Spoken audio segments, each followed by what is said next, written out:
तो बच्चों, आज हम सीखेंगे कि नोट्स इलेक्ट्रोकेमिस्ट्री के किस तरह से बनाए जाएं।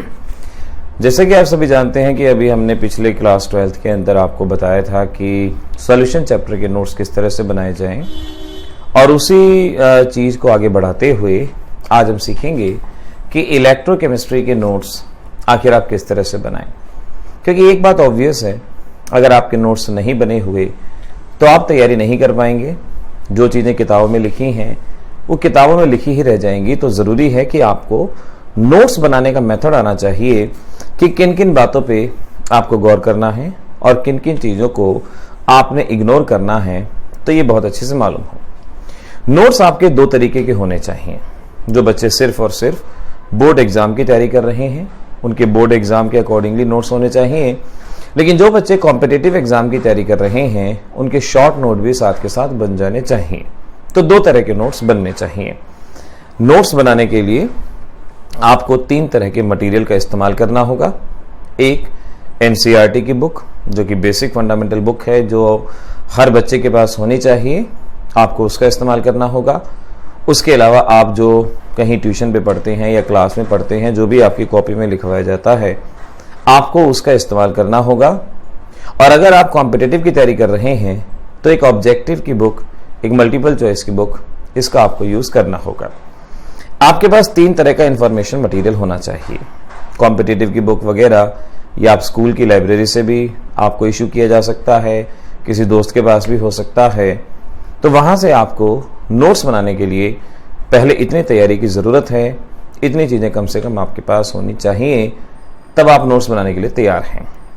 क्लास में टीचर जो पढ़ाते हैं, कई बार आप उसे डायरेक्ट लिखते चले जाते हैं, लेकिन वो कई बार आपके अकॉर्डिंगली नहीं होते। जैसे आपको याद होता है उस तरह से नहीं होते।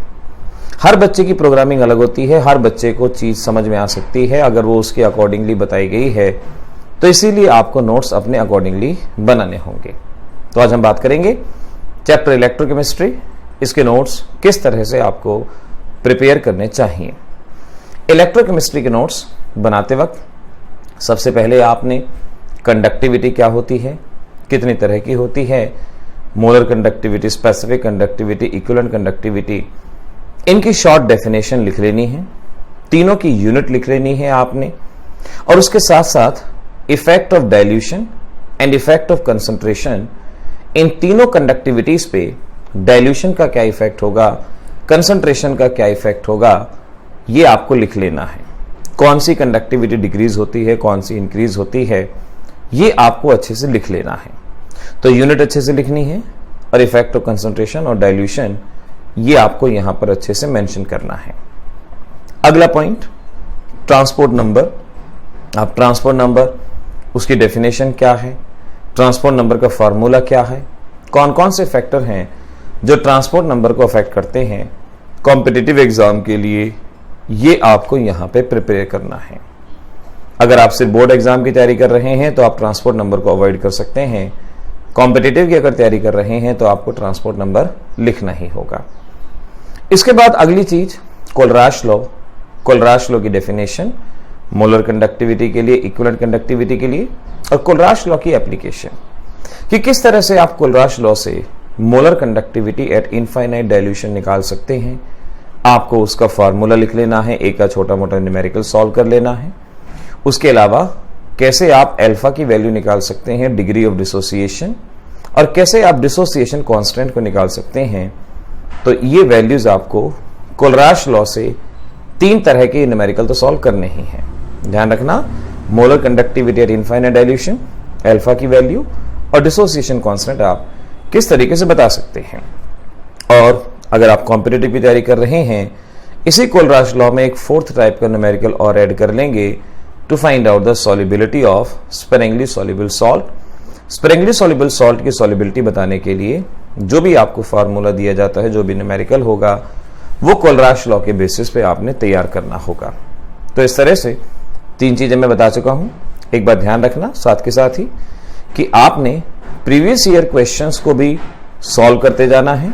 प्रीवियस ईयर क्वेश्चन जो पिछले 5 सालों में, 7 सालों में आए हैं, कम से कम 7 ईयर्स के क्वेश्चंस को कंसंट्रेट करें। अगर वो क्वेश्चन भी आप साथ साथ अपने नोट्स में लिख सकते हैं तो आपके लिए बहुत आसानी रहेगी। इसके बाद अगली चीज है फेराडेज लॉ। फेराडेज के 2 लॉ हैं, Faraday first law, Faraday second law, और इनके एनसीईआरटी के न्यूमेरिकल बोर्ड एग्जाम के लिए तैयार करने हैं। लेकिन अगर आप कॉम्पिटिटिव की तैयारी कर रहे हैं तो इसी में साथ के साथ इलेक्ट्रोकेमिकल इक्विवेलेंट किसे कहते हैं और इलेक्ट्रोकेमिकल इक्विवेलेंट की वैल्यू कैसे बताई जाती है, वो आपको यहीं पर लिखना होगा, याद करना होगा। और जितने भी एनसीईआरटी के क्वेश्चंस हैं वो क्वेश्चन भी साथ के साथ आपको नोट्स में ऐड कर लेने चाहिए। उनके हिंट के तौर पे आपको फार्मूला उनके साथ लिख लेना चाहिए। तो Faraday's first law, Faraday's second law. Competitive की तैयारी भी अगर साथ साथ कर ले तो बेटर रहेगा मेरे हिसाब से। तो आप इसमें इलेक्ट्रोकेमिकल इक्विवेलेंट वगैरह, ईसीई एटसेट्रा सभी वैल्यूज को लिखते जाएंगे। फेराडेज लॉ के बाद आपने इलेक्ट्रोकेमिकल सेल, इसकी डिजाइनिंग, इसमें एनोड क्या है, कैथोड क्या है, इलेक्ट्रोकेमिकल सेल, एनोड में इलेक्ट्रॉन का मूवमेंट एनोड से कैथोड की तरफ होता है और करंट का मूवमेंट कैथोड से एनोड की तरफ होता है वगैरह ऐसी चीजें, designing of electrochemical cell. Salt bridge क्या होता है, किस मटेरियल का बनता है, ये अलग से आपको मेंशन करना होगा, ये अलग से याद करना होगा। इसके बाद इलेक्ट्रोड पोटेंशियल और स्टैंडर्ड इलेक्ट्रोड पोटेंशियल में क्या डिफरेंस होगा, ये याद रखोगे। फिर एप्लीकेशन ऑफ ईएमएफ सीरीज, और ईएमएफ सीरीज की सभी एप्लीकेशन शॉर्ट में, जैसे reducing nature inversely proportional to reduction potential, oxidising nature directly proportional to oxidation potential, reactivity inversely proportional to reduction potential etcetera. इस तरह के जो भी फार्मूले यहां बनते हैं वो सभी फार्मूले साथ के साथ लिख लेने होंगे, लिख लेने चाहिए। तो एप्लीकेशन ऑफ ईएमएफ सीरीज के ऊपर जो भी प्रॉब्लम बनती हैं उन्हें अपने रफ में सॉल्व करते रहें। खासतौर पे एनसीईआरटी और पिछले 7 ईयर्स में आए हुए जितने भी क्वेश्चंस हैं उन्हें साथ साथ यहां पर सॉल्व करते रहें, जरूरी है। एप्लीकेशन ऑफ ईएमएफ सीरीज हो जाने के बाद नर्नस्ट इक्वेशन, और नर्नस्ट इक्वेशन के बेसिस पे जितने न्यूमेरिकल ट्राई कर सकते हो रफ में उनको ट्राई करो और नर्नस्ट इक्वेशन अपने नोट्स में लिखो। नर्नस्ट इक्वेशन आपने लिखनी है, number 1 Nernst equation for electrode potential, number 2 Nernst equation for electrochemical cell, number 3 Nernst equation for equilibrium, and number 4 Nernst equation for concentration cell. 4 तरह की नर्नस्ट इक्वेशन आपके notes में मेंशन होनी चाहिए।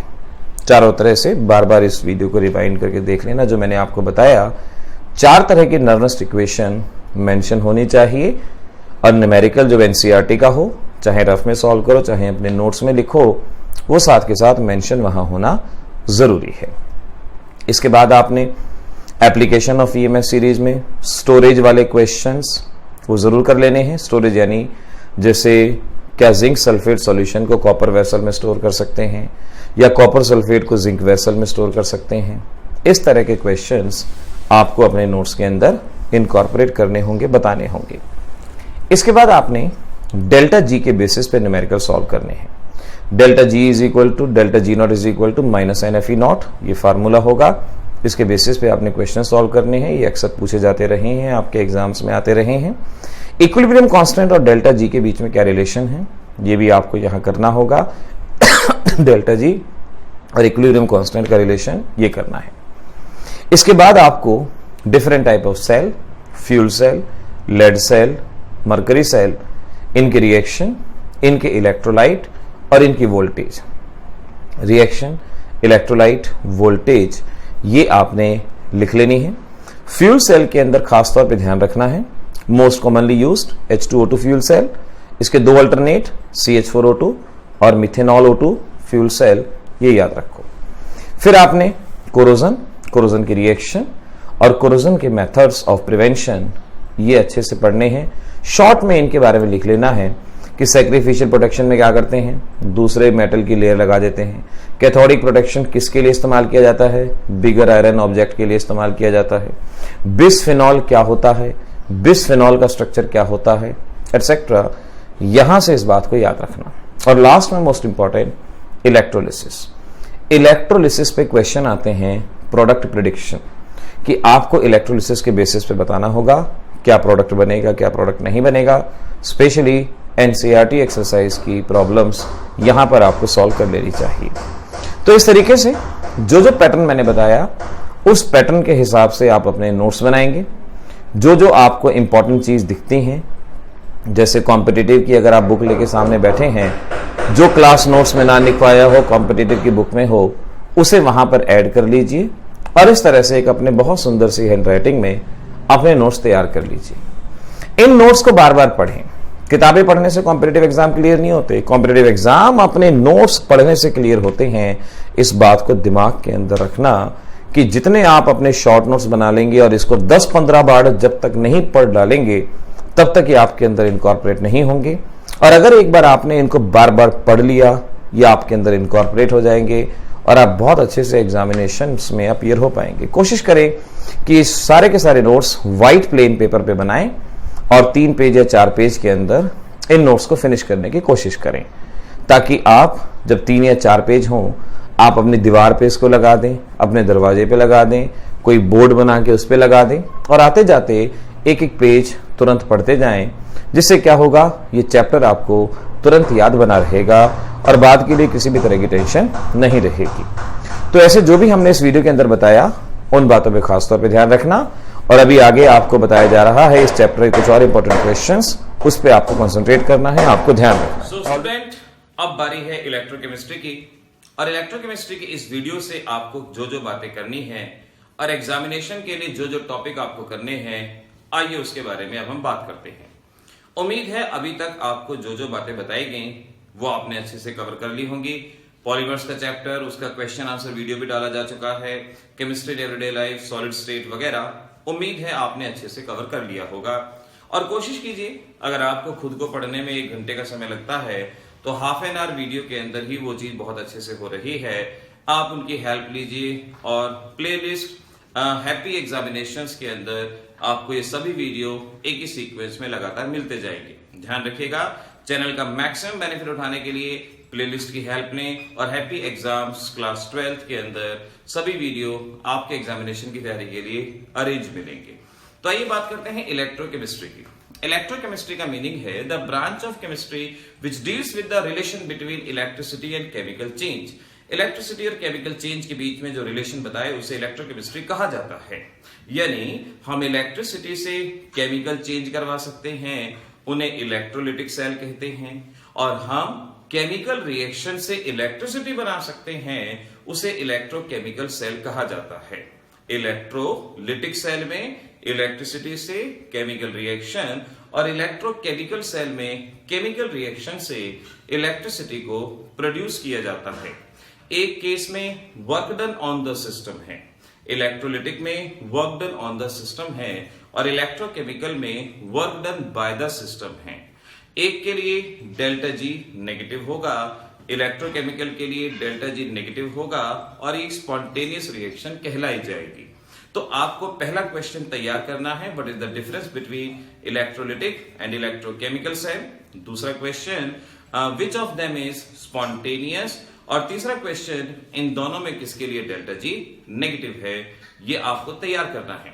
इनके अलावा आज के इस वीडियो में आगे एक्सप्लेनेशन आपको दी जा रही है कंप्लीट चैप्टर की। इस वीडियो के अंदर आपने इन सब बातों को बहुत अच्छे से करना होगा। पहले आपको जानना होगा effect of dilution on specific conductivity, molar conductivity and equivalent conductivity. Dilution का इन तीनों पे क्या इफेक्ट होगा, एग्जाम में क्वेश्चन आएगा what is the effect of dilution on conductivity. आप तीनों के बारे में वहां पर बता के आएंगे, ध्यान रखेंगे। उसके बाद आपको डेफिनेशन में कोलराश लॉ किसे कहते हैं, फ्यूल सेल किसे कहते हैं, टेम्परेचर कॉफिशिएंट किसे कहा जाता है, यहां ध्यान रखिए। तीनों डेफिनेशन बेशक से अलग से कॉपी पे आप ऐसे क्वेश्चंस को सॉल्व करते जाएं। फ्यूल सेल और उसकी रिएक्शन आपके लिए वेरी इंपॉर्टेंट कैटेगरी का क्वेश्चन है, ये करना चाहिए। What are the various factor affecting the conductivity, conductivity को अफेक्ट करने वाले वेरियस फैक्टर। आपसे कह सकते हैं कि 1 मोलर NaCl सॉल्यूशन है, 0.1 मोलर NaCl सॉल्यूशन है, किसकी कंडक्टिविटी ज्यादा होगी, सोडियम मेटल की कंडक्टिविटी ज्यादा होगी या NaCl की ज्यादा होगी। तो फैक्टर अफेक्टिंग द कंडक्टिविटी ये करना चाहिए आपको। Now what is meant by electrochemical cell, electrochemical cell की डेफिनेशन, उसकी कंस्ट्रक्शन, सॉल्ट ब्रिज, ये तीन चीजें यहां आनी चाहिए। और कंसंट्रेशन सेल किसे कहा जाता है, कंसंट्रेशन सेल किसे कहा जाता है, और इलेक्ट्रोकेमिकल सेल और उसकी construction. What is standard hydrogen electrode या normal hydrogen electrode, standard hydrogen electrode SHE और नॉर्मल हाइड्रोजन इलेक्ट्रोड NHE, और इनके यूजेस क्या हैं, ये अगला क्वेश्चन ये आपको आना चाहिए। What is the effect of concentration and temperature on EMF of cell, cell EMF पे कंसंट्रेशन और टेम्परेचर का क्या इफेक्ट होगा ये बताना होगा। नर्नस्ट इक्वेशन यहां पर आपको डिराइव करनी है, जो जितना भी डेरिवेशन है ज्यादा नहीं, एक जिंक और कॉपर का एग्जांपल लेके नर्नस्ट इक्वेशन में वैल्यू आपने पुट करनी है। What is meant by electrochemical equilibrium, electrochemical equilibrium किसे कहते हैं, इलेक्ट्रोकेमिकल इक्विलिब्रियम क्या होता है, इसके बारे में आपको आना चाहिए। Now write the reaction of fuel cell, एक बहुत इंपॉर्टेंट क्वेश्चन, हर स्टेट बोर्ड CBSE बोर्ड के हिसाब से देखा जाए काफी इंपॉर्टेंट क्वेश्चन इसे कंसिडर किया जाता है। What is meant bye cathodic protection and sacrificial protection, corrosion का टॉपिक कई बार बुक में मेंशन होता है कि not in CBSE syllabus etcetera, लेकिन इस वार्निंग के बावजूद आपको ये टॉपिक अलग से करना होगा। कैथोडिक प्रोटेक्शन क्या है, सैक्रिफिशियल प्रोटेक्शन क्या है, गैल्वेनाइजेशन क्या है, तीन डेफिनेशन जरूर करें, चाहे मेंशन हो चाहे ना हो। कई बार चीजें बाहर से आ जाती हैं, बाद में फिर अपील होती हैं, कोर्ट में रिप्रेजेंटेशन होती है, उनका कोई फायदा नहीं होता। आप कोशिश करें, पहले से ही 2-4 चीजें एक्स्ट्रा तैयार कर रहे हैं तो कोई बुराई नहीं है। व्हाट इज बिस्फेनॉल, बिस्फेनॉल क्या है और इसका फंक्शन क्या है, कहां इसका इस्तेमाल करते हैं। Explain lead storage batteries, lead storage battery को एक्सप्लेन करना है, रिएक्शन लिखनी है, चार्जिंग रिचार्जिंग की रिएक्शन रटनी है, याद होनी चाहिए, इंपॉर्टेंट कैटेगरी की ये चीज है। और लास्ट में न्यूमेरिकल्स, न्यूमेरिकल्स ध्यान रखिएगा। कंडक्टिविटी के बेसिस पे molar conductivity, equivalent conductivity, degree of dissociation, dissociation constant, Nernst equation, delta G Gibbs energy और फैराडेज लॉ। सबसे पहले आपने इनके NCERT के सभी क्वेश्चंस करने हैं, NCERT के सभी क्वेश्चंस आपको इन टॉपिक के बेसिस पे करने हैं और फिर प्रीवियस ईयर के क्वेश्चंस करने हैं। आज जब आप इलेक्ट्रोकेमिस्ट्री चैप्टर की तैयारी करेंगे तो इन सब बातों को ध्यान में रखते हुए आपके एग्जाम की तैयारी होनी चाहिए। जो न्यूमेरिकल कहा, अब एक न्यूमेरिकल आना पक्का है, जब न्यूमेरिकल आना पक्का है तो आपकी तैयारी भी पक्की होनी चाहिए। इतनी चीजें यहां पर आपको करनी होंगी। और अब एक बात और बता दूं कि अब हम एक केमिस्ट्री इन इंग्लिश एक और चैनल शुरू करेंगे, क्योंकि बहुत सारे बच्चों की डिमांड ये रही है कि इंग्लिश के अंदर ही उनको बात समझ में आएगी, उनमें वो कंफर्टेबल हैं, इजी हैं। तो हम जल्दी ही केमिस्ट्री इन इंग्लिश एक चैनल स्टार्ट करेंगे और वहां पर ऐसे बच्चे जो हिंदी नहीं समझ पाते उनके लिए ये बहुत हेल्प रहेगी। तो अब आगे वीडियो के अंदर इस चैप्टर को बहुत अच्छे से समझिए, न्यूमेरिकल को समझिए और इन सभी क्वेश्चंस को बहुत अच्छे से करने की कोशिश कीजिए।